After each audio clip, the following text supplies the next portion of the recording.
Bonjour à toutes et à tous et merci de nous rejoindre sur RTI 1.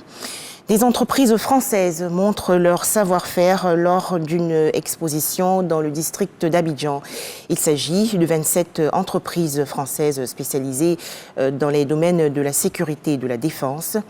À la cérémonie d'ouverture de ce salon autour de la thématique sécurité-défense, le ministre d'État, ministre de la Défense, Téné Birahima Ouattara, a souligné que la Côte d'Ivoire est ouverte à toute proposition visant à garantir son intégrité territoriale. Plus de détails dans l'édition de 13h. La Côte d'Ivoire solidaire de la Turquie après le séisme qui a fait près de 50 000 morts le 6 février dernier. En effet, Abidjan fait un don de 618 millions de francs CFA à Ankara. Les autorités turques ont bien sûr exprimé leur reconnaissance au peuple ivoirien. Les détails, Laure Goretti et Didier Nguessan. 618 millions de francs CFA, soit 1 million de dollars offerts par la Côte d'Ivoire à la Turquie en guise de solidarité et de compassion au peuple turc après la série de séismes enregistrés en février dernier. Les tremblements de terre dans le sud-ouest de la Turquie ont fait des dizaines de milliers de morts.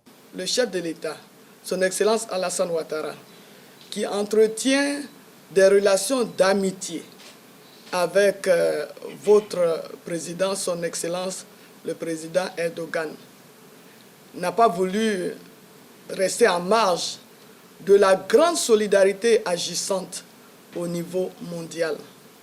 Ainsi donc, le président de la République a décidé d'apporter sa contribution d'un montant de 1 million de dollars, environ 618 millions de francs CFA, à son ami et frère, le président Erdogan, au peuple turc et à l'ensemble du pays. Une démarche saluée par l'ambassadrice de la Turquie en Côte d'Ivoire, Denise Erdogan Baril. On a vécu une catastrophe le 6 février dernier. On a eu plusieurs de fortes puissances. Et on a perdu plus de 50 000 personnes. Le gouvernement ivoirien a fait ce don. Et nous sommes très touchés, et très reçus avec compassion, avec beaucoup de sentiments qui traduisent maintenant vraiment ma voix. La Turquie et la Côte d'Ivoire entretiennent d'excellentes relations.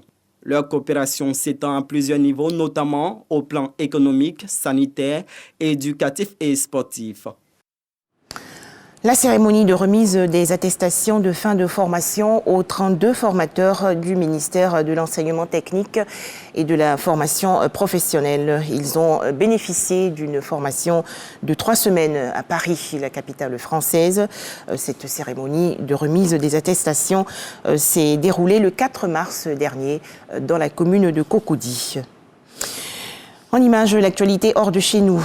3 jours de deuil national à partir d'aujourd'hui, décrété au Gabon par le président Ali Bongo Ondimba après le naufrage du ferry Esther Miracle. Noté 6 morts, 124 personnes secourues et 31 personnes disparues. Le ferry Esther Miracle ralliait Libreville à Port-Gentil. Le Malawi, également en deuil, des pluies torrentielles ont entraîné de grosses inondations. Les autorités malawites annoncent 100 morts dans la région sud du pays. Le précédent bilan faisait état de 66 morts. Le Malawi a donc déclaré l'état de catastrophe dans plusieurs régions, dont celle de la capitale économique. Dernière information, la Chine va reprendre à compter de demain, mercredi 15 mars 2023, la délivrance de tout type de visas, y compris ceux à des fins touristiques, et cela après 3 ans de restrictions draconiennes qui ont fermé le pays au monde en raison de l'épidémie de coronavirus. Voilà, merci de nous avoir suivis. À 13h, le journal de la mi-journée sur RTI 1.